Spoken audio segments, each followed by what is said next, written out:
boy lost everything. He was abandoned as a child. His name was Zeha. He grew up alone, but everything changed when monsters began to appear. They emerged from the shadows and massacred humans. On that same night, a man appeared, saying that his parents had been killed. And even worse, it was Zeha who broke the seal that brought the monsters, because this boy has a special bloodline, capable of cutting down any monster with his killer instinct. On the lunar calendar, the 16th day of January marks the arrival of the visitors. Breaking the seal of the shadow world, the biome arrive once a year. Blending in among humans, they walk in disguise so as not to be noticed. Then they reveal their true forms and simply devour the nearby humans. Spreading complete chaos across the world, they destroy everything in their path. Before a portal, a man introduces himself, saying his name is Haru. Being a deity, he reveals that his role is to guard Mount Inwang. Someone then questions him about why the biome are still roaming free. With his hand prepared, he asks if the person truly wishes to know the answer. Pointing directly at the young man, Haru says that the reason is himself. He continues the explanation,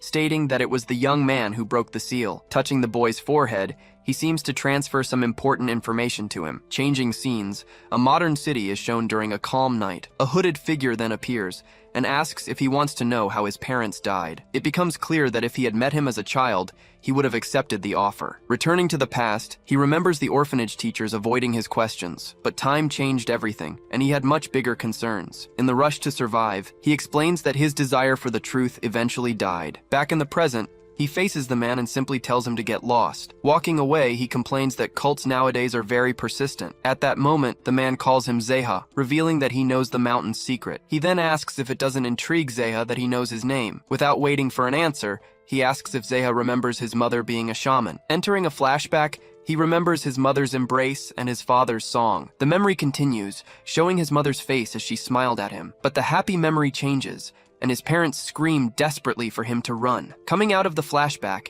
he feels a sharp pain and holds his head. Then the man places a hand on his shoulder and tells him to go to the mountain. He warns that the truth about his parents will be waiting for him there. Surprised, he asks what the man is, and something around him changes. A strange dark matter begins to move around his legs. He then realizes that it is the anniversary of his parents' death. Thinking about the encounter, he concludes that it cannot be just a coincidence. Determined, he says that he went straight to Mount Inwang that very night. Lying on a bed, he says that this is the last thing he remembers. Waking up afterward, he finds himself lying in a bed and asks where he is. With intense pain, he sits up and places a hand on his chest. He wonders why he is in a hospital with a wound on his chest. Not understanding the situation, he wants to know what the hell happened. At that moment, a man approaches and says he saw that Mr. Zeha had awakened. Showing a badge, he introduces himself as Detective Soo-hoon from the police. Zeha questions him, and the detective talks about the incident on the mountain 3 days ago. With a slight smile, the detective explains that he is the only one left. He reveals that everyone on the mountain died, making him the sole survivor. To prove it,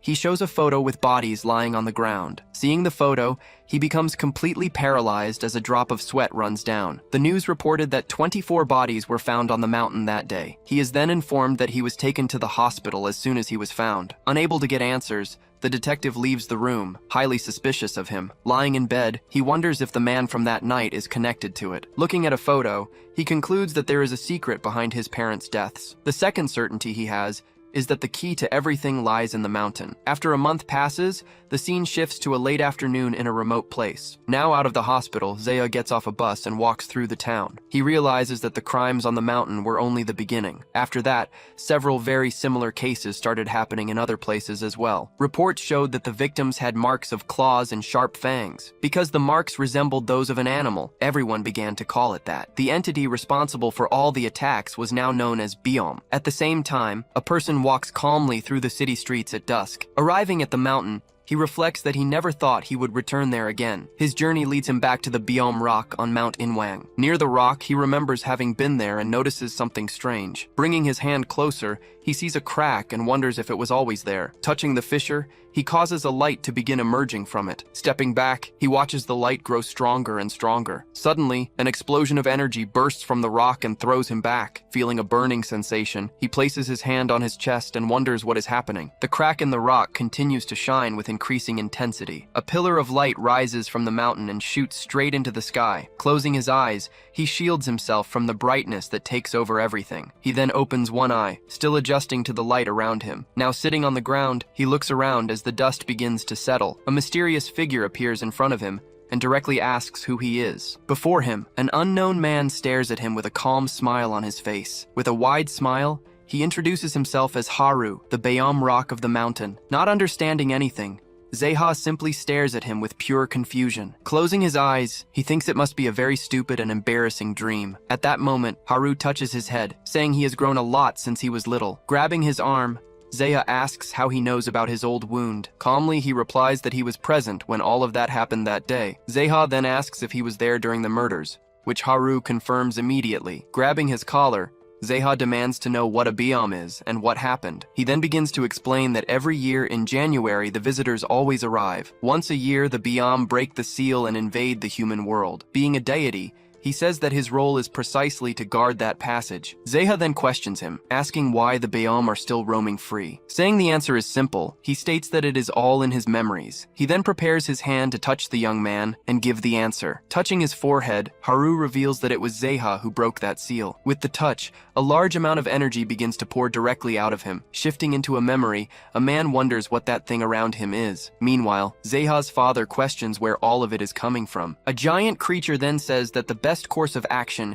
is to eliminate him. Back in the present, Zeha falls to his knees with Haru standing right behind him. Then a scream of pain can be heard throughout the dark mountain. Inside the memory, a monstrous creature shouts that it would be better to finish him off. With his hand on his head, Zeha realizes that his memories are finally returning. The scene then goes back to a month ago, at the Bayam Rock during the night. Arriving at the place, he comes across someone and finds that presence there strange. Taking another step, he says he didn't expect to find anyone there at that hour. Staring at the young man, the stranger keeps a very serious expression on his face. Suddenly, a faint sideways smile appears on the mysterious man's face. Pointing at the boy, he calls him by name and remarks how much he has grown. Not understanding, Zeha directly asks the man if he knows him. Taking a step forward, the man assumes that Zeha truly doesn't remember. With a focused gaze, he tells the boy to think a little more calmly. With glowing eyes, he insists and asks if Zeha really doesn't remember. At that moment, Zeha's eyes turn red, triggering an old memory from the past. In a brief recollection, he finally remembers the man as a friend of his father. The memory reveals that they used to meet frequently when he was just a child. Recalling that time, he remembers that the man was always very kind to him. Coming out of the flashback, he looks at the man and says, "It has been a long time." With a slight smile, his father's friend observes him very closely. He then says that now, the boy has finally managed to remember everything. Looking at the rock, he reveals that the boy's father belonged to the Biom tribe. He then explains that the tribe could only come out on the 16th of January. But everything changed after his father met his mother, the guardian of the gate. Being a shaman, she sang a special song to keep the gate always open. He reveals that his mother was human, but corrects himself and says she was from the Gam tribe. With a serious expression, he continues to stare at the boy without looking away. Then he asks if Zeha can sing the song that his parents used to sing to him. An old melody begins to emerge in his mind, along with the song's words. In another memory, he sees himself in his father's arms, hearing his calm voice singing. Back in the present, he softly sings a part of the old lullaby. The man completes the song and looks at him, waiting for the boy's reaction. The rock then begins to crack, releasing fissures of light everywhere. As the rock breaks, the entire mountain around them starts to tremble violently. With a victorious smile, he states that his plan has finally worked. In the dark sky, a portal begins to form, slowly spinning above. Spinning faster and faster, the portal prepares to open completely. Then a massive burst of energy crashes down toward the ground. Emerging from the portal, he calls all his fellow Biom to join him. Smashing the ground with his fist, a giant creature rises from within the portal. Behind him, a group of monstrous creatures appears and begins to growl together. Soon after, several other creatures of different forms also appear at the scene. Together, all the creatures roar at once, preparing for a massive attack. Celebrating the return, he says that his sealed power is finally coming back to him. He then calls Zeha closer with a very frightening smile. Transforming quickly, his hand grows long, razor-sharp claws. Lifting Zeha by the neck, he says that he was once locked away by a mongrel. He explains that with shaman blood, Zeha can close the gate again. For that reason, he concludes that the best course of action is to kill him. With a single strike,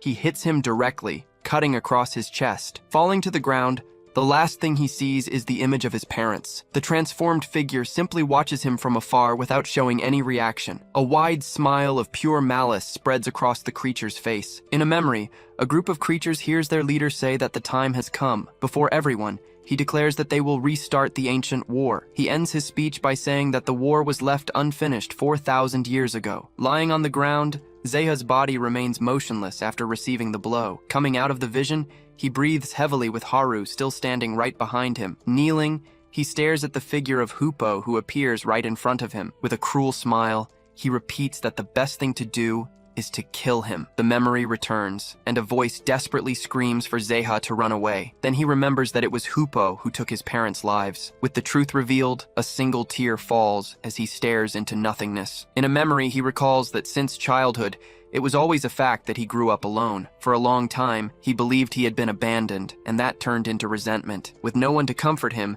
he endured everything until he forgot how to cry. As time passed, he decided that his parents were simply dead to him, but that was only a truth he created in order to endure everything. When Haru places a hand on his shoulder, all his hidden emotions surface. Saying he understands, Haru comforts him, saying that he has been through a lot. He continues, explaining that everything was taken from him, even his own memories, and that all his suffering was caused by the visitors who arrived that day. Inviting him, Haru calls for them to hunt the biome together. Terrified by the crimes, the city's people needed someone to blame. At a press conference, an important man takes the stage for an announcement. A reporter then asks about the company's position on the incidents in the city. Introducing himself as Huan Wung, he says he feels responsible for the ongoing crimes. He continues, stating that he knows full well the Bayam are behind this. Promising to end the situation, he offers a reward to anyone who hunts down the Bayam. On the streets, people question who would risk their life for 50 million won. Even with the incentive, most citizens were quite skeptical about the hunt. Back on the rooftop, Haru turns and calls to him so they can leave. Watching the horizon, he asks Haru to just call him by his name, Zeha. Elsewhere, a girl reads news about 3 more bodies that were found. Stopping suddenly, she becomes alert, noticing a strange movement nearby. Squinting, she laments not being able to see clearly without her contact lenses. Then she realizes what she saw was just a simple fire hydrant on the wall, but just above the hydrant, a strange black liquid begins to drip slowly. Feeling a drop, the girl looks up, not understanding what's happening. Hanging from the wall, a biome growls and prepares to attack the defenseless young woman. With a swift movement, the creature throws her far away with great force. A desperate scream then echoes alone through the city's dark streets. Suddenly, a gunshot breaks the silence, hitting something in the darkness. Hit by the shot, the monster growls in anger and glares in the direction of the gunshot. Holding a gun, Zeha celebrates the hit, while Haru thinks the weapon is strange. Leaping from the wall, the creature lands in front of the two and prepares to attack. With a watchful eye, Haru notices the movement and warns that the beast is coming. With its eye glowing, the creature focuses entirely on its 2 new targets. Rushing at high speed, the monster advances relentlessly toward them. Taking a leap, the biome flies toward the two with superhuman agility. Trying to keep up, Zeha says this is how a biome moves in combat. Impressed by its speed, he can barely see the approaching monster's movements. With no chance to react, he's hit by several cuts at once. Trying to fight back, he fires several times while moving backward defensively. Bleeding heavily, the ground near his feet begins to get stained. Wounded and dizzy, he staggers backward, trying his best to stay on his feet. With his vision blurring, he wonders if he lost too much blood during the attack. Then, his mother's voice screams in his mind, telling him to run. Screaming in rage, he unloads the gun at the monster without a second thought. Amid the gunfire, the Bayam leaps toward him with a precise pounce. As he's hit, he's thrown backward by the force of the creature's impact. Despite being badly injured, he stays focused on the monster as it prepares to attack. Seeing the imminent danger, Haru moves forward to intercept the fierce monster's attack. Ignoring the pain, he aims his gun and says he's got the beast. With both hands, he pulls the trigger with all his remaining strength. Hit squarely, the biome clenches its teeth in rage from the shot. A new shot is fired at point-blank range, hitting the enemy up close. Landing several shots, he manages to hit the monster's chest dead on. With its mouth open, something inside the monster begins to glow intensely. Seeing this, Haru looks surprised by what's about to happen. Haru then screams desperately, telling Zeya to get away from the creature as fast as possible. Crossing the alley, an energy arrow flies at high speed toward the monster. Hitting the target dead on, the arrow explodes right on top of the creature. Helping the young man, Haru worriedly asks if he's okay after all that. Lying on the ground, he asks Haru not to shout because it makes his wound hurt. Approaching the body, he reaches out to touch the arrow stuck in the monster. A voice then warns him to take his hands off it if he doesn't want to lose them. From a nearby rooftop, an archer warns that the kill belongs to them. Along with him, 2 other members of the Tiger Butterfly Squad are also revealed. The rest of the team then observes the fallen biome, noticing it's already dying. Turning to the group, the squad leader orders one of them to take the head. Trying to intervene, he yells that it's his,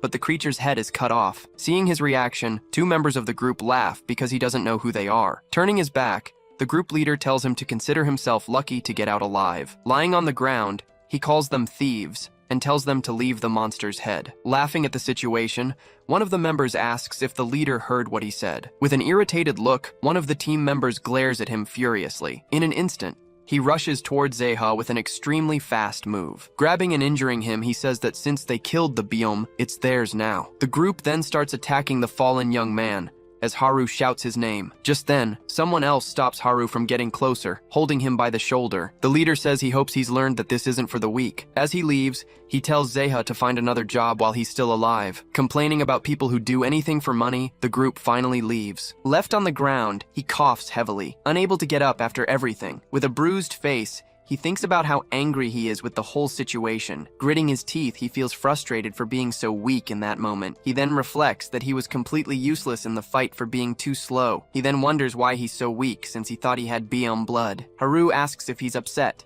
and says he has an offer to make. He offers to train him, making Zeha question if he's really strong. Zeha explains that since Haru just stood and watched, he assumed he was a bad fighter. Haru then says that 5 low-class biome wouldn't even be able to touch him. Surprised, he asks if that was a weak biome and how Haru isn't shaken. Haru reveals that Hoopo is one of the strong ones, and the war hasn't even begun. In the month since the seal was broken, 2,200 people have died. On top of that, unreported disappearances have already reached 5,000. With a hand on his chest, he faces Haru and says he wants to get stronger. The scene changes, and an explosion in District 2 shows this was just the beginning. Fallen and wounded, a girl asks her friend if she's going to die there. Holding the girl, he desperately begs her to stay with him and hang on. Her hand then falls to the ground, showing she couldn't hold on. All around, several monstrous creatures appear, with a giant tiger at the center of it all. With sweat on his face, he asks if they were the ones who killed his dear friends. Staring at the man, the great tiger just growls, preparing for the final attack. At a city port,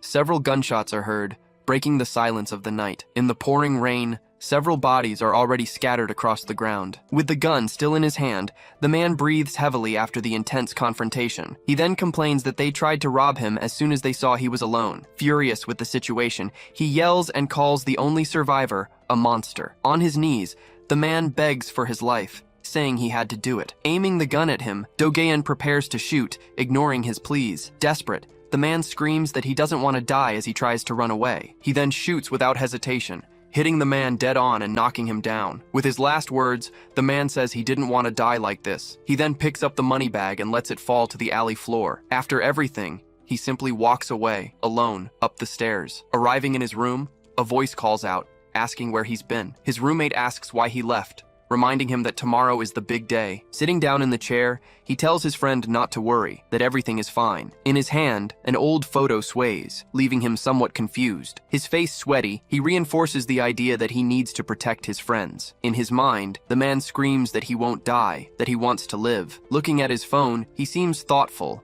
and a little shaken by the situation. With a bead of sweat running down, he decides to call his friend Kyung-soo. He then suggests they cancel tomorrow's job, leaving his friend confused. Turning his head, he hesitates for a moment before continuing the conversation. He explains that it's too risky and that he wants a normal life for everyone. Agreeing with his friend, Kyung-soo thanks him for finally getting the message. Later, Kyung-soo sends a message saying he wants to do the job anyway. The others agree, stating that it's their turn to take care of Dogeon. Meanwhile, one of the team members sleeps soundly as his phone vibrates. From a distance, Kyung-soo watches Dogeon sitting alone in the chair, still thoughtful and quiet. On the phone screen, A happy birthday notification appears at midnight. His decision made, he apologizes for not listening, just for today. Before his eyes, the scene shows the stolen money burning completely. Not understanding why, he wonders why all of this had to happen. Amidst the fire, one of his friends lies lifeless on the ground. He just wanted one last job, but the creatures showed up to ruin everything. Growling at each other, the creatures start fighting among themselves over the money. With a powerful blow,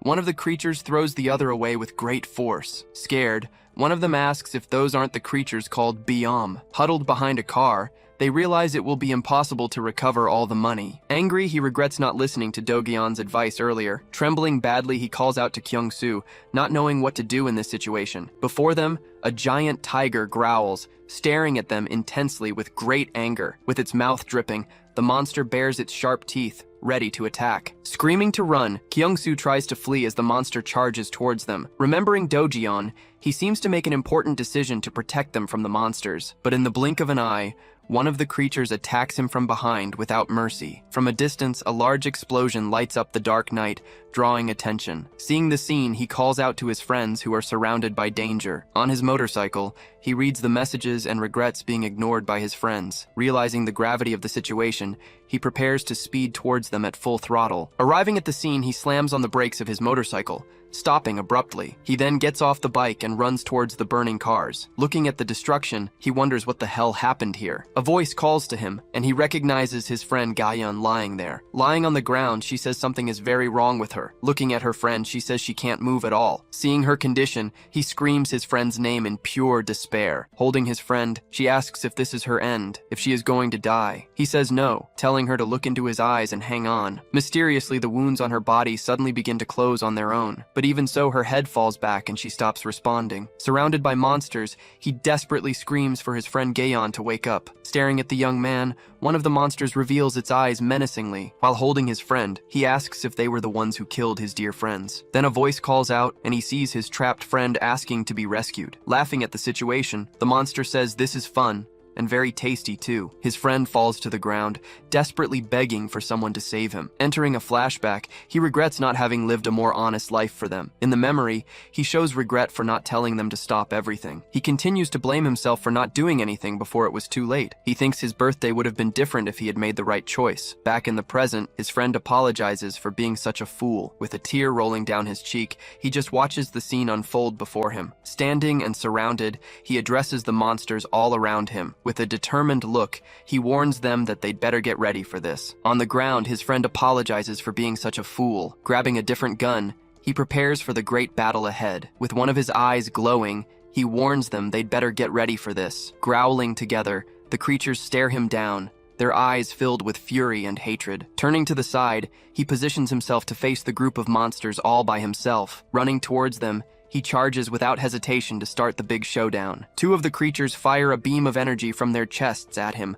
Dodging the attacks, he shoots at the monsters while moving with great agility. With his gun in hand, he keeps firing non-stop amidst the chaos. At the same time, one of his friends also shoots at the approaching monsters. Surprised, the tiger wonders how he killed 7 of them in the blink of an eye. His gun then makes a clicking sound, showing that the ammo has finally run out. One of the creatures notices the problem, seeing that the gun suddenly went silent. The creature says it looks like he's out of ammo and moves in to attack. Using the gun's magazine, he strikes the monster's face with a single blow. Laughing, the monster says he's going to play with him just like he did with the others. Out of the corner of his eye, he watches the creature getting closer and closer. He then pulls 2 bullets from his collar, completely surprising his opponent. The tiger is stunned to see he had 2 bullets hidden there. Reloading, he gets ready for the last 2 shots with what he has left. Firing backward, he uses the momentum to push himself away and gain some distance. Furious, the great tiger roars with hatred and charges forward with everything it has. He then turns and calmly waits for the monster to approach for the strike. The monster lunges, baring its teeth and claws with great anger and speed. With his gun ready, he says he hopes this doesn't kill him in the process. As he fires, a huge explosion sends the creature flying with a flash of light. Hit head-on by the blast, the tiger screams in pain from the impact. The monster is then thrown far away, crashing hard onto a bridge. Amidst the smoke, he walks slowly toward the fallen creature on the ground. In disbelief, the monster doesn't understand what that was or how it all happened. Wounded, the monster says that this is not like other human weapons. His gun then overheats, making a loud metallic clang. He says he'll give the monster some time to apologize to his comrades. Annoyed, the monster says he's just wasting what little time he has left. Then a small object falls to the ground, clattering and bouncing a few times. He stares at the tiger, who watches him with an expression of pure surprise and fear. The monster can't believe it's afraid of a simple, fragile human. On the ground, it says this is a disgrace to the tribe and wonders how this could happen. From the sky, a beam of light descends, striking the ground with force. From a distance, he sees two men slowly approaching them. One of the men says he sent him there because he was a mid-class Bayom. The two men then face each other, calling one another by the names Bulti and Maro. The monster wonders if they are enemies and says it has everything under control. Aiming his gun,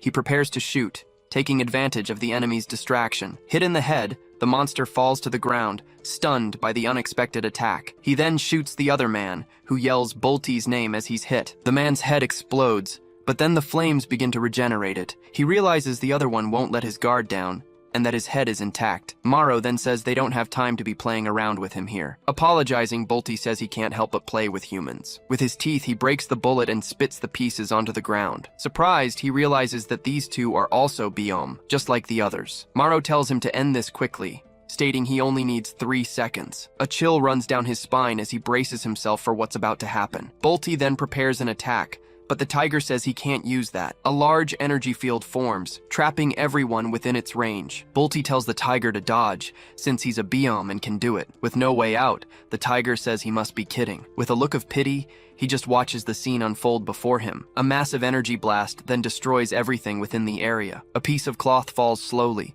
signaling that the great battle has finally ended. Suddenly, Haru looks up, sensing a new presence approaching them. He feels the presence of a strong Biom and notices it's different from Hoopo's. Perceiving the preparations, he focuses and says there isn't much time left. Warning Zeha that they need to hurry, he charges toward the giant creature. With his sword in hand, Zeha prepares for the great challenge ahead. At the explosion site, a red light illuminates the entire city sky. Elsewhere, two men watch the scene from a distance, feeling the ground shake. One of them says they don't have much time and need to go now. Leaping from the building, they land on the ground with a heavy thud. In a single burst, they race towards the site at high speed. Amidst the debris, Dojion is thrown and lands unconscious on the ground. Coughing up blood, he slowly wakes, trying to understand what happened. Looking around, he realizes he survived the blast and breathes a sigh of relief, his body racked with pain.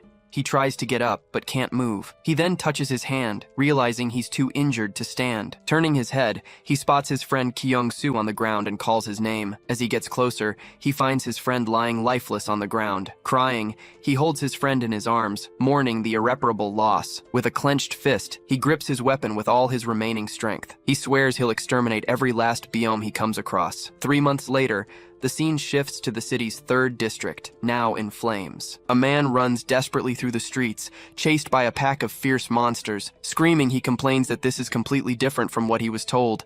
He keeps running, shouting that no one told him bullets don't affect them. Watching the hunt, one of the creatures says it doesn't know who the hunter is. Another monster then offers to show how things are really done here. Turning to the other creature, he yells for it to watch and learn. Suddenly, a clean strike hits one of the pursuing creatures head-on. Hit! The creature turns back, not understanding where the attack came from. Appearing at high speed, Zeha strikes the monster with a precise slash of his sword. With his sword in hand, he prepares to face them all. He then lunges forward with a spin, forcing one of the creatures to leap away. The other monsters complain, saying it let its guard down against a mere human. Zeha tells the man to get to safety, saying they'll handle the rest. Breathing heavily, exhausted, Zeha looks down at his own hands after the attack. Trembling, he realizes how different this is from shooting, his senses now sharply focused. In a flashback, Haru tells him to calm down and stay focused on the fight. Haru advises him to take a deep breath, reminding him that he couldn't even scratch them before. He continues, stating that now Zeha has the power to fight them as an equal. Haru then reminds him not to forget the real reason he's fighting. Back in the present, Zeha focuses on the 3 monsters standing right in front of him. With the image of Hoopo and his parents in his mind, he readies himself to attack. One of the creatures lunges and attacks with its claws, but he dodges. Sliding underneath, he moves with impressive agility to evade the attack. Another monster strikes, but he manages to block the blow with his hands. With focused eyes, he holds his ground, waiting for the right moment to strike back. He then attacks with a swift slash, surprising the enemy with his speed. Twirling his sword, he prepares for his next move. His eyes filled with confidence. Lunging forward, he pierces the creature with a precise and well-executed strike. He then finishes the monster, slicing it in half with a single swing of his sword. Startled, the monster says it has never faced a human stronger than itself. Seeing it has no chance, the creature runs, saying it needs to warn Bulti. Haru calls out to Zeha, who replies that he already knows what to do. He then runs at high speed, leaping between buildings to chase the monster. The creature looks back, glaring angrily at its relentless pursuer. From its mouth, the creature spits a small sphere of energy towards him. The explosion completely disintegrates the monster's body in mid-air. Stopping suddenly, Zeha wonders if the biome just blew up on its own. Do-gyeon then says he didn't know there were still people alive in the 3rd district. Turning to the man, Zeha asks him directly who he is and what he's doing here. Introducing himself as Do-gyeon, he also asks for the names of the other two. Staring at Zeha, Do-gyeon says he smells strongly of a biome. Pointing his gun, he asks if Zeha is really a human or a creature. Do-gyeon insists, saying that he really has a very strong biome scent. Pointing his weapon, he asks if Zeha is truly human or a creature. Flustered, Zeha stammers, asking what he is talking about at that moment. The weapon remains pointed, and he freezes, not knowing what to do. From the side, Do-gyeon keeps his gaze fixed on Zeha, waiting for an answer. Lowering his head, Zeha wonders if he is no longer considered human. In a flashback, it is revealed that his mother was from the Gom tribe, not human. Not knowing how to explain, he stands still with the weapon aimed at him. Lowering the weapon, Haru touches its tip and calls it a sinister object. He then says that they are just hunters and the scent comes from their work. Do-gyeon asks if they hunt with a sword, since he doesn't see any other weapon. He then asks if they have ever heard of biome called Maro or Bulti. Haru says he knows Hupo, but has never heard of those other names. As a warning, he advises them to be careful with the two he mentioned. He reveals that the two are powerful and can even transform into humans. Taking the body, he says he will take what he killed and leave. Haru says they should hurry as well before the sun sets. In a weapon shop, the duo prepares to buy new hunting equipment. Zeha celebrates, telling Haru that he never thought he would have this much money. After the reward, more and more people became professional biome hunters. Looking at his sword, he complains that it was the best he could get with the money. Haru then warns him that the sword is already about to break soon. They receive news that a museum has been attacked with many victims. Haru says they need to get it, referring to a very powerful sword. Zeha asks if he is sure, worried about being arrested if they steal it. Haru says the sword belongs to them and tells Zeha to take him there. The scene then shifts to a night of a full moon with a clear sky. In front of a large museum, the duo prepares for a nighttime infiltration. Nearby, a giant creature takes a step, making the ground tremble slightly. The monster then begins to sniff the air,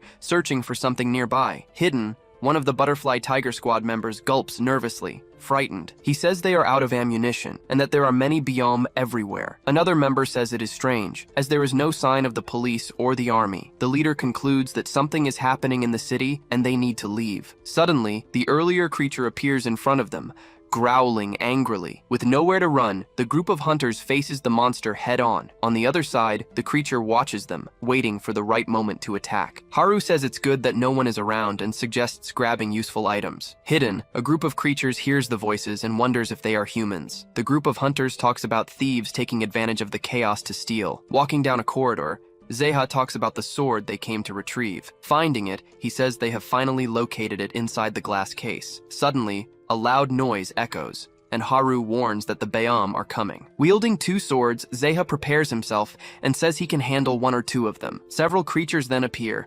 growling and surrounding the duo from all sides. With a hand motion, Haru creates an energy barrier around himself. The barrier expands, forming a large protective area against the monsters. The creatures try to force their way through, but are blocked by Haru's barrier. Upon impact, the barrier releases a shockwave and pushes all the biome back. At the same time, Zeha charges toward one of the creatures to attack. He strikes the monster with a sword slash, but something unexpected happens. With the force of the blow, the blade of the sword splits in two. Startled, he shouts as he realizes one of his swords has just broken. Seizing the opportunity, the creature rushes forward at high speed to attack him. With a quick strike, Zeha hits the monster and throws it back. Haru is surrounded but manages to dodge and evade the monster's attacks. Zeha runs toward the sword that was protected inside the museum's glass case. Breaking the glass with a strike, he laments having only that old sword. Wielding the sword, he asks it to hold out until he saves Haru. Jumping down from the upper floor, he shouts for Haru, ready for the rescue. With the ancient sword in his hands,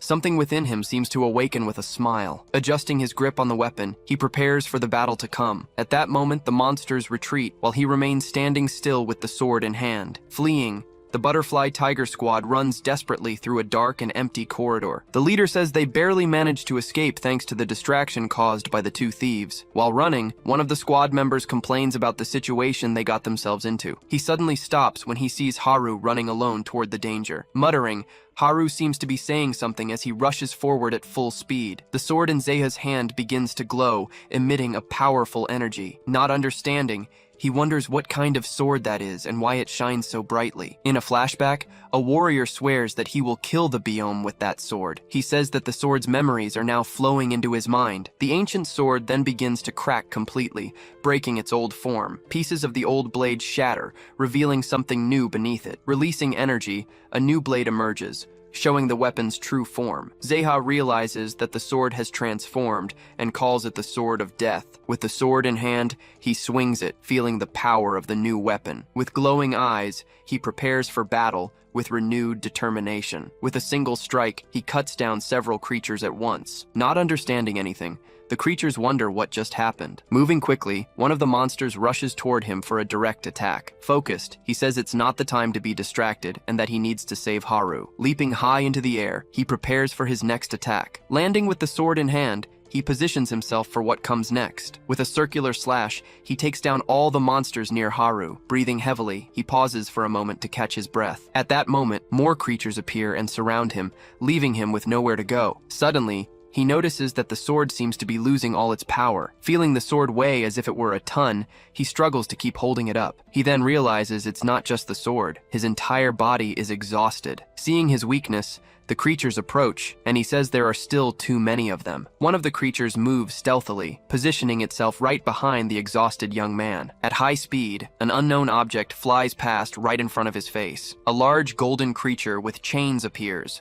blocking the attack with its body. With the impact, the creature dissolves and disappears into the air like smoke. Zeha asks if Haru is okay, and Haru tells him to stay focused on the battle. Headbutting Haru, a creature throws him aside with force. Shocked, he shouts as he sees the large golden creature simply vanish. At that moment, one of the monsters takes advantage of the distraction and attacks from behind. The monster approaches, showing its teeth and ready to deliver the final blow. But the attack is blocked by another Biome that suddenly appears there. The creature that saved him growls, staring at the other monster with rage and hatred. One of the monsters screams and retreats as smoke begins to rise from it. The monster's body falls to the ground, revealing a new mysterious figure behind it. A young man with a bow and arrow appears, ready to join the battle. Pulling the bowstring, he prepares to shoot with full concentration. Firing arrows, he hits two monsters with impressive and lethal precision. With his head lowered, Zeha seems to recover from the shock of the intense battle. Growling, one of the creatures tries to attack the mysterious archer from behind unnoticed. Zeha shouts, warning the archer that there is a monster right behind him. Surprised, the archer quickly turns to face the approaching threat. With a strike, he hits the monster directly and throws it away. The monster is hurled and crashes hard into a wall, breaking the concrete. Even after the blow, the creature stands up, baring its teeth in anger. But a sword slash cuts through the air, striking the creature directly. With a single strike, Zeha advances and finishes the creature for good. The three group together, and the golden creature reappears to protect Haru and Zeha. Growling, the remaining creatures prepare for one final massive attack. Seeing an opportunity, the monsters retreat, fleeing the battle to save themselves. Surprised, Zeha and Haru realize they have finally survived the great attack. The archer then approaches, observing the duo in silence for a moment. Haru says they need to get the archer out of there, as the place is dangerous. A new voice appears, saying that it seems they have not given up the hunt. With a smile, he says he came back to see what everyone was running from. Supporting the archer, they are surprised to recognize the person who arrived. Taking a few steps forward, the Butterfly Tiger Squad slowly approaches the trio of hunters. The leader warns that they will take everything, and tells them to leave if they don't want to get hurt. One of them approaches and says that their group is quite impressive and valuable. Zeha and Haru carry the archer, imagining how valuable he must be. The leader says he didn't expect to find them there, and that the Biome now belonged to them. Zeha says he was the one who took them down and tells them to leave. With a smile, the leader asks if he's really not thinking about fighting. Zeha then says that he was the one who brought the Biome there in the first place. The leader agrees and says that even so, he will take the creatures he hunted. Irritated, Zeha calls them thieves and tells Haru he will handle it. Haru tries to stop him, saying he is already at his limit and can't go on. Even exhausted, Zeha feels the sword heavy and his body still in pain. Gripping the sword firmly, he decides he has to do it no matter what. Leaping toward them, he prepares to attack with the sword in hand. The squad leader realizes he won't back down and prepares to shoot. Aiming with one eye, he orders his men to eliminate him. With 2 shots, he fires without hesitation, showing he's not joking. At high speed, 2 other members rush in to join the attack against him. With his sword, Zeha manages to defend himself from the shots with great skill and reflexes. The 2 squad members attack him at the same time, but he defends himself. Glancing sideways, he carefully watches the movements of the 2 enemies approaching him. With his sword in hand, he faces the pair, preparing for a counterattack. Several electric attacks are launched, and he defends against all of them with his sword. The leader wonders how he managed that with such an old and rusty blade. With a serious expression, Zeha prepares for the next round of the intense battle. After the effort, he drops to his knees, completely exhausted and out of strength. With his hand on his neck, he complains that he suddenly can't breathe properly. With a slight smile, the squad leader approaches the fallen young man. He says the boy almost got him for a second, and that he should have run. Pointing his weapon, he prepares to shoot and finish him off for good. Suddenly, the leader's weapon shatters into pieces, surprising everyone there. From a distance, a hooded figure says he has heard enough of that conversation. Holding a weapon, he says he doesn't want to kill anyone during the hunt. He continues, saying they had no choice but to intervene in the fight. Irritated, the squad leader shouts the name Do-geon, surprised by his appearance. Do-geon says he is an outlaw and that he wouldn't hesitate to shoot. The squad leader decides to retreat, saying it's risky to confront Do-geon there. As he leaves, he warns that they will pay for getting in his way. Zeha thanks them for saving them, and Do-geon says there's no need to thank him. He says he was just making up for pointing his weapon at him earlier. With a smile, Zeha says goodbye and thanks him once again for the help. Suddenly, the archer collapses to the ground, and Zeha shouts his name. Worried, Do-geon says his hands are full and that he needs help with the boy. He then asks if there is no one there who can help with the injured man. The scene changes, showing a night sky and a calm, silent city. From one of the buildings, a lit window stands out in the darkness. Inside a room, the 4 gather, and one of them complains about the size of the place. Haru tells him not to speak badly about the house. As small as it is, it has everything. Do-geon asks if Zeha was really thinking about fighting their squad. Confused, Zeha asks who the butterflies he mentioned are. Do-geon explains that it's a violent group and that it's better not to get involved with them. With a smile, Zeha says he got the message and that the man seems nice. Lying down, the archer slowly begins to wake up, still a bit confused and disoriented. Opening his eyes, he wonders where he is and what happened to him. Haru tells him that he is at his house and that he doesn't need to worry. The archer asks what happened to the biome, and Haru says they took care of them. He then repeats the word biome, as if remembering something. Next, he asks if they saw a girl there during the chaos. He describes her, and Do-geon says he shouldn't be looking for someone there. The archer explains that he heard a rumor that a specific biome would appear there. He describes the biome, mentioning a bat tattoo on its back. Zeha says there was no one else there, and asks if the girl is his sister. Do-geon squeezes the archer's shoulder, showing interest in his story. He asks if the biome he is looking for has a scar on its eye. Do-geon reveals that he is also looking for him, and wants to know how he found out. The archer says that the Butterfly Tiger Squad ordered their team to run when they saw him. Picking up his bow, he says he will leave now and thanks them for saving him. Introducing himself as Juan, he asks them to let him know if they find his sister. Opening the door, Zeha asks him to wait a moment and not leave yet. Handing him a bag, he tells Juan to eat and recover his strength before going. With a smile, Zeha watches him, showing he is happy to help. Juan takes the bag and thanks him for the kindness, still a bit shy about everything. The scene shifts to a city in flames, with the sky covered in dark smoke. A sign shows they are near the public museum of the city of Sinsi. At the location, a group of hunters says they can't retreat anymore and must fight. One of them shouts that they won't last, and that everyone will die there. Suddenly, one of the hunters is struck by a surprise and unexpected attack. Another hunter is caught off guard by a very fast strike. Shocked, he wonders how in the world this could be happening in that place. He is surprised, as he has never heard of biome moving in groups. Leading the attack, a powerful creature stares at the hunters with a threatening gaze. Shifting to a city in flames, the night is filled with chaos and destruction. Nearby, a sign shows that the public museum is only 500 meters away. A group of hunters then orders that they can no longer retreat under any circumstances. One of them shouts desperately, saying that at this rate they will all end up dying there. Suddenly, one of the hunters is struck directly by a very fast attack. Right after that, the same hunter is caught off guard by another blow. Shocked by the scene, He wonders how all of this could be happening now. He is surprised, as he had never heard of biom moving in groups. Leading them all, a powerful creature stares at the hunters with a threatening gaze. Making a quick movement, one of the hunters prepares to use some kind of special ability. Irritated by the situation, he shouts at the monsters in front of him, but another hunter is caught off guard and struck by several fatal blows. At that moment, a man appears and attacks, causing the ground to crack from the impact. As the dust rises, the ground trembles, and thick smoke spreads across the area. With his claws glowing, he announces that the area is finally clear of enemies. Hoopo then congratulates Maro on the good work he has done there. Soon, several other biom gather with them, forming a large army of monsters. Hoopo orders Maro to check the casualties and prepare to move again. Trembling, a hunter holds a bomb, preparing for a desperate suicidal attack. With a look of hatred, he faces the monsters, ready to sacrifice himself. From a distance, Hoopo watches the hunter coughing and crawling through the smoke. Beside him, Bolty looks at him with a smile, surprised that he is still alive. With a sideways grin, he observes the hunter with a challenging gaze. A scar on Bolty's right eye is revealed, showing his identity to everyone. With a smile, he says that the hunter is very lucky to still be alive. Bolty says the others didn't even notice and that it's quite boring. With a threatening look, he says he will let the hunter scream while he lives. He then forms a fireball, saying it's more fun than Maro's way. Struck directly, the hunter can only let out a scream of pain. Burning, he cries out as the flames rapidly consume his entire body. Screaming, the man burns in agony while Bolty enjoys the scene. From afar, Hoopo simply watches without showing any emotion. Bolty then extinguishes the fire with a simple snap of his fingers. From the side,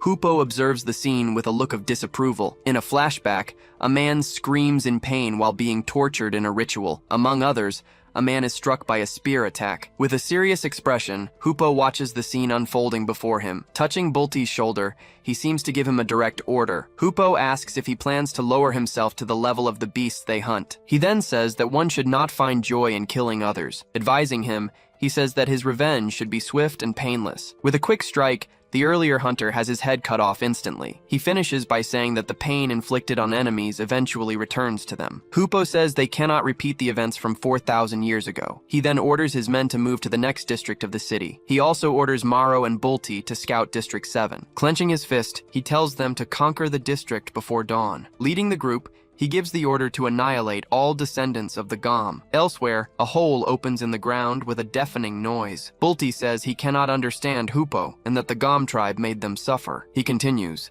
saying that pain is what truly completes revenge. Maro says it is the master's order, but Bolty still seems dissatisfied. A sign shows they are 1 kilometer from the intersection of District 7. Bolty turns back, sensing a strange presence approaching them. A dark energy begins to emanate, surrounding the figure of a mysterious hooded man. The figure says they must hold resentment toward humans for everything that happened. Floating in the air, he says he has come to make an offer that will benefit everyone. Maro says they don't have time to pay attention to him right now. Agreeing, Bolty turns and charges with his claws, ready to attack. The hooded figure then runs at high speed, quickly moving away. With a spinning attack, Bolty tries to strike him, but he dodges. Maro glances at him, surprised by the figure's speed and agility. A massive explosion occurs, making the building's ground tremble. Amid the smoke, a large cloud of dust rises on the rooftop. Lying on the ground, the figure says it was a sudden and unexpected attack. With a slight smile, he stands up, showing the attack had no effect. He then says that this makes things much easier for him to talk. Bolty is surprised, unable to understand how he stopped the attack so easily. Irritated, Maro tries to break free,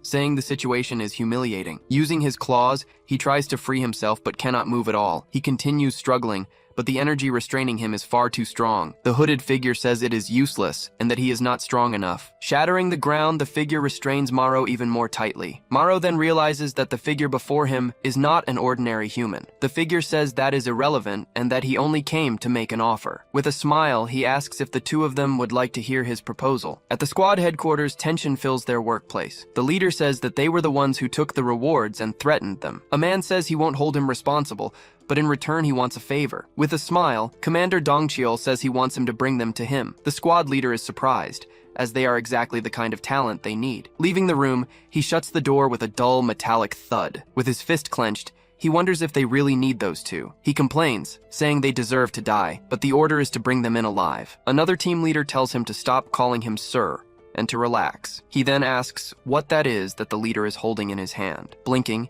he shows a slight sign of nervousness and concern. With a smile, He calls the other leader and asks if he is available. He then asks who they are, and the other replies that they are biom hunters. Explaining the situation, he reveals that the commander wants to meet the two thieves. He finishes by saying that evil must be refined and removed from society. With his hand on his ear, Zeha feels a discomfort and lightly scratches it. Scratching his ear, he wonders if someone might be talking badly about him. Do-jaeon says he's going to get snacks, and Haru and Zeha place their orders. Bringing the drinks, he reads news about the group announcing they will cover the costs. Drinking a soda, he says he got used to the presence and almost forgot. Zeha asks how long Do-geon plans to stay, and he replies that he will cooperate. With a surprised look, Zeha asks if he isn't just feeling lonely. Do-geon remains silent for a moment, just staring at his bowl of food. Changing the subject, he asks if they heard about what happened in District 6. He continues, saying that not even the armed forces can handle the current situation. Zeha then asks why they are attacking the districts in consecutive order, one by one. Do-geon says he wonders the same thing,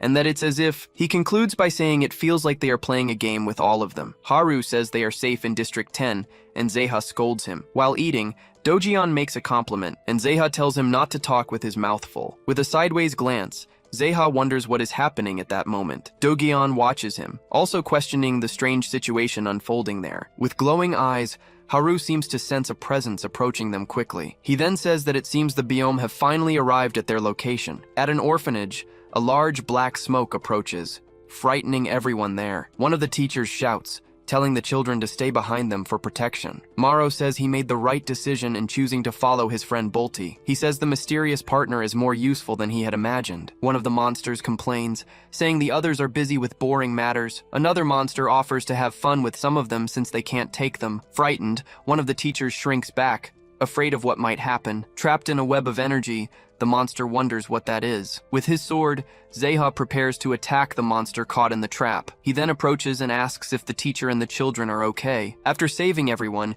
he wonders where Haru and Do-geon are. A little boy calls him, pulling on his sleeve. Zeha kneels down and asks what's wrong and if he is hurt. The boy points, saying that one of his friends is still trapped on the second floor. A creature watches the place, standing still and alert to any movement. Hidden, a little girl trembles in fear, softly calling for her parents. A shadow suddenly appears, and she curls up, terrified of what's coming. The creature roars, showing its teeth and claws in a threatening way. The monster then enters the room, and a man stands at the doorway watching. With a sideways glance, the creature seems to notice the man's presence. The man says he didn't know there were still humans in that deserted place. Sighing, Zeha prepares to go upstairs and rescue the child left behind. Taking a leap, he uses the momentum to quickly reach the upper floor. He then throws himself toward the window, preparing to enter the room. With his arms crossed, he braces himself to break through the glass. Shattering the window, he bursts into the room, ready for the rescue. Entering the room, he suddenly stops upon noticing something completely unexpected inside. Looking down,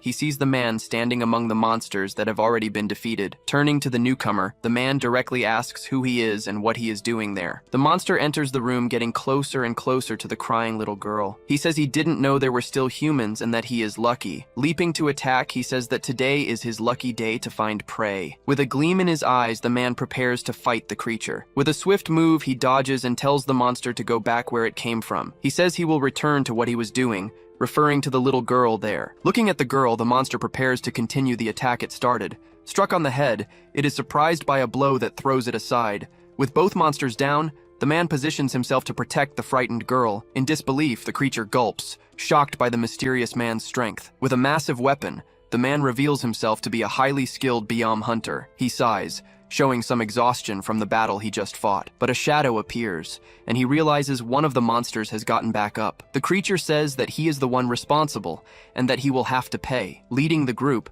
the monster orders everyone to attack the hunter at once. With a serious face, it gives the command for the monsters to kill him. Jumping into battle, the man charges forward to fight the group alone. Elsewhere, a hunter runs desperately to escape a group of biome. With a single strike, he defeats all the monsters in his path. Wiping her tears, the little girl hears him say not to worry anymore. He then says he will make sure she can return home safely. The creature laughs, amused by the scene unfolding before it. It says it will call itself a kitten if the hunter manages to to survive. Back in the present, the earlier monster lies defeated on the ground. In the room, all the monsters have been defeated by the hunter and Zeha together. With a sideways glance, Zeha observes the mysterious man who saved them. With his weapon on his shoulder, he once again asks who the mysterious young man is. The tip of his weapon breaks, and he realizes the object has been damaged. Surrounded, Zeha realizes the situation has become much more complicated than he expected. Outside, the two rescued children hug each other, happy and relieved. Praising Juwon's strength, Zeha introduces himself and asks for his name. Shaking his hand,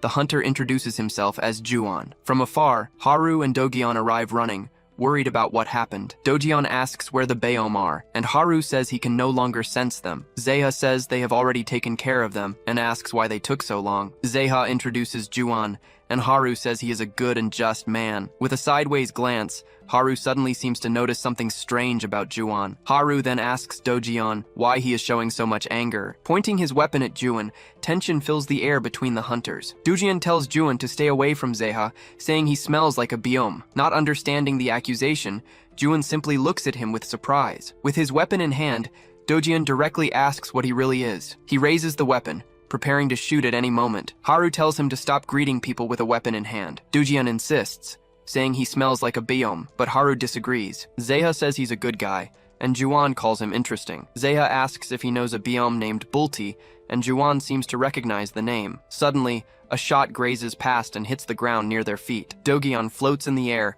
held back by Haru, who prevents him from attacking again. Juwon says he cannot free someone who shoots at people like that. With a smile, he seems amused by the situation unfolding. He then reveals that Bulti killed his girlfriend and that he seeks revenge. Advising Dogyeon, he says he needs to lose the bad habit of shooting. Haru tells Dogyeon to apologize, saying it is virtuous to be corrected by others. Blinking, Dogyeon shows that he didn't like the situation at all. Juwon says his weapon broke, and that it's time to look for a new one. With a serious look, Juwon says that he leaves him no choice but to. Dogyeon invites Juwon to come along, and Haru says that's just how he is. Haru explains that Dogyeon doesn't know how to express his feelings properly. The scene shifts, showing a city at night with building lights shining. Opening a manhole in the middle of the street, the scene changes to a very dark place. With their hands tied, several humans are taken as prisoners through an underground corridor. Bulti tells the man not to worry, as they won't kill him yet. He then reveals that everyone there will live a new life in that dark place. Inside, the prisoners are forced to work under the watch of the creatures. Behind bars,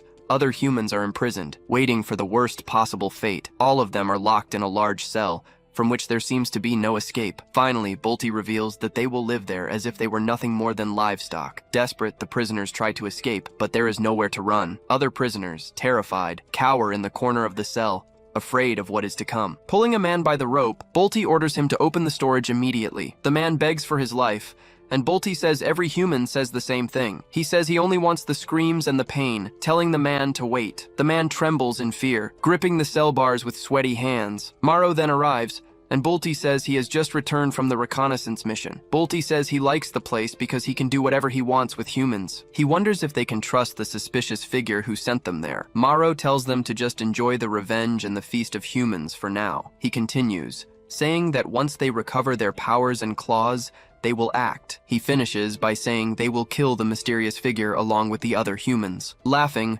Bulti says they will have the last laugh in the end. With a serious expression, Maro says he is eager to meet the one called Zahu. Inside the cell, the prisoners look on in fear, not knowing what to do to escape. Inside the cell, the prisoners move away from Zahu, who sits alone in the corner. Bulti complains that he hasn't eaten any of the humans offered to him. He says that Zahu hasn't reached his limit yet and calls him weak. Bulti says he will release him if he eats, but Zahu refuses to obey. Zahu says they could live in harmony, as they no longer need humans. Bulti says they started this and asks if he has forgotten the Gom's betrayal. Angry, he shouts at Zahu, who recoils in fear at the sudden outburst. He says they spent countless years in the shadow world because of the Gom. Zahu then asks if that is why he decided to take Narai's life. With a sideways glance, Bulti is surprised by the question and falls silent. He reveals that Narai pointed her weapon at them because of mere humans. Bolty says that anyone who sides with humans is against them, no exceptions. He then asks one last time if Zahu will eat a human or not. Clenching his teeth, Zahu shouts that he cannot and will not eat them. Bolty says that leaves him no choice but to take drastic measures. The scene changes,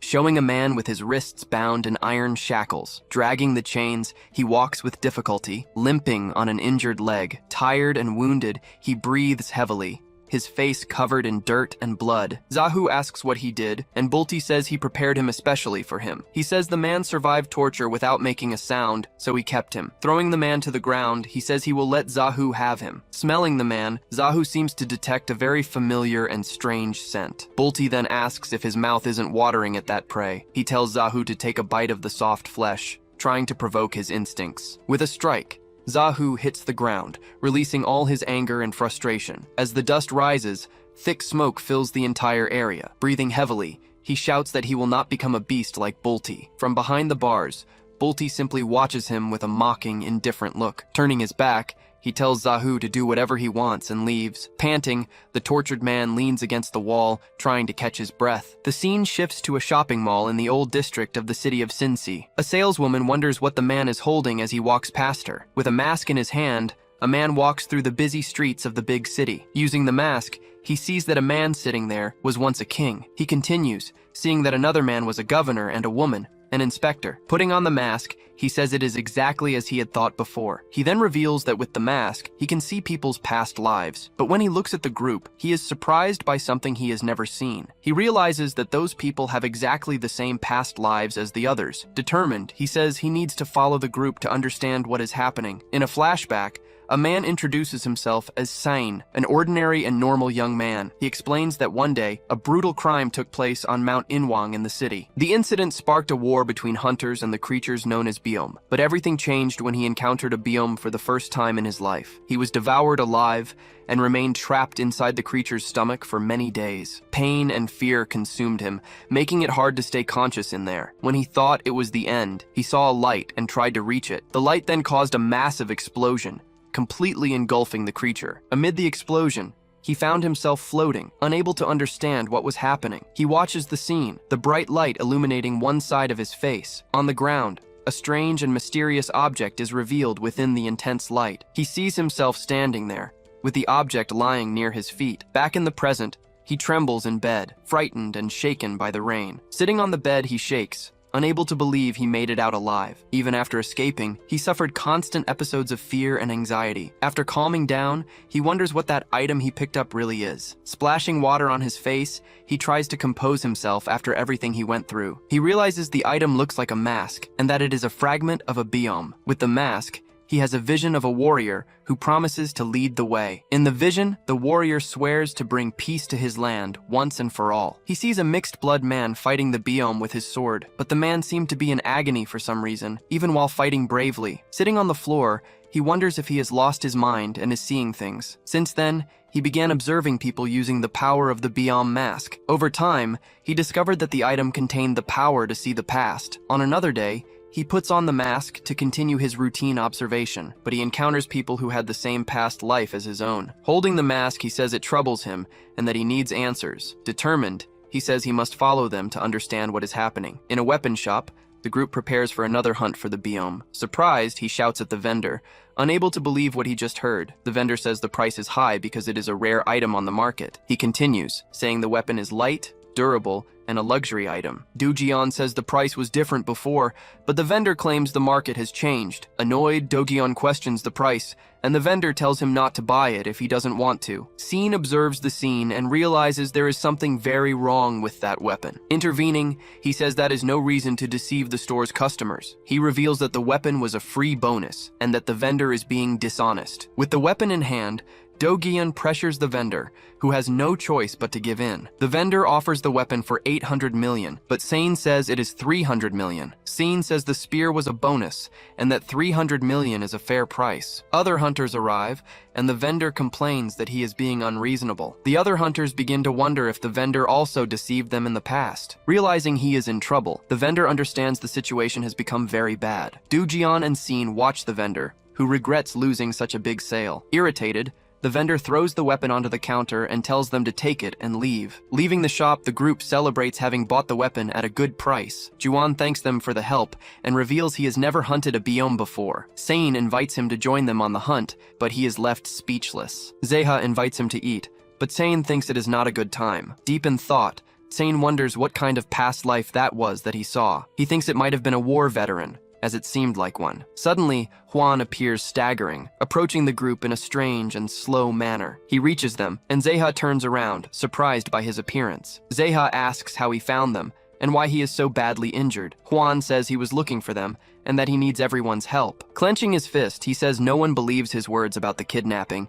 He reveals that he saw the biome abducting people, and that Bulti was there too. Dujian and Juan are shocked to hear Bulti's name mentioned again. With trembling hands, he says that his sister may have been taken alive. With his hand on his chest, he begs them to help him save his sister. The scene shifts to a city at night, the building lights shining brightly. On a busy street, the group walks together, watching the crowds. Juan says this is where the biome have been hiding all along. He points to a large building, an abandoned department store. Zeha is surprised, and Juan says he saw what happened with his own eyes. He explains that he saw a group of biome loading humans onto a truck instead of devouring them. Curious about the scene, he decided to follow the truck to see where it was going. With sweat on his face, he says that's where he found the biome who took his sister. He reveals Bulti was there, leading the human kidnapping operation. With a sideways glance, Dogian says the plan is to use the same methods. Two guards appear in the parking lot, making their nightly rounds. Suddenly, Dogian and Haru appear, startling the guards with their presence. Before they can react, Haru binds them with a golden energy rope. Meanwhile, the truck Juan followed enters the building's underground parking garage. With the guards subdued, a member of the group says he'll take care of it. Stopping at the gate, the truck driver slams on the brakes to avoid a collision. Tapping on the window, the disguised guard asks the driver to stop the vehicle. Rolling down the window, the driver asks if there's something wrong with the truck. Nervously, the driver says he'll get the papers and opens the glove compartment. The guard hands back the document, saying everything is fine and apologizing for the trouble. In the passenger seat, the creature wonders why the guard is being so annoying. With a menacing look, the creature wonders if it should just finish him off. The driver looks to the side, noticing strange movement outside. In the rearview mirror, he sees Juan approaching at high speed to attack the truck. With his bow in hand, Juan prepares to shoot and stop the truck, but he's caught off guard by an attack that shatters the truck's windshield. The truck then pushes forward, entering the garage and heading for the building's sub-level. As the truck opens, the kidnapped people are shocked to see monsters waiting for them. Sitting in a circle, the humans are surrounded by the creatures with nowhere to escape. From above, the group of hunters watches the scene, ready for the big rescue. The truck stops, and the sound of something moving is heard in the distance. Stationary and silent, the truck waits for an order to proceed. Meanwhile, two biome wait in front of an elevator in the building's basement. One of them complains, wondering why the others are taking so long to arrive. The elevator arrives, and the monster celebrates that they finally reached the right floor. As the door opens, he complains about the delay but says he understands the fun. With a shocked expression, he stops talking when he sees who's inside the elevator. Pointing his gun, Dojian just says hi with a smirk. Elsewhere, the sound of something falling breaks the silence of a dark hallway. Bulti asks if Zahu hasn't eaten yet, noticing he looks weak. He asks if Zahu is trying to starve himself, but Zahu refuses to eat. With a threatening look, he says, if Zahu won't eat, they will. Approaching the prisoners, he prepares to suddenly attack one of them. Desperate, the prisoners plead for their lives, saying they don't taste good. One of them points to Zahu, suggesting the monster eat him instead. The man says he's strong and would surely taste better. With a sideways glance, the monster seems to consider the prisoner's suggestion. He laughs, saying he knew Zahu's tribe was nothing but scum. The monster says he's happy to see they're still the same as always. Zahu tells them to stop, as humans are not food for them. He continues, saying it's best to stop this kind of behavior now. Angry, the monster strikes him, throwing him violently to the ground. He says he doesn't know why Zahu is on their side, but warns him. He finishes, saying Zahu better eat them, unless he wants to die. Lying on the floor, the man begs for water, still recovering from being tortured. Zahu approaches and asks if the human is awake and conscious. He says he wishes he had something to feed him, but there's nothing there. With a clenched fist, Zahu seems to make a difficult and very important decision. Cutting his hand, he offers his own blood for the man to drink. The man drinks the blood, and Zahu watches him, worried about his condition. Zahu apologizes, saying this is all he has to offer. Suddenly, steam starts rising from the man's body, healing his wounds. Surprised by the sight, Zahu wonders what is happening to the man. With his body glowing, the man begins to regenerate very quickly. In disbelief, Zahu wonders how a mere human can do that on his own.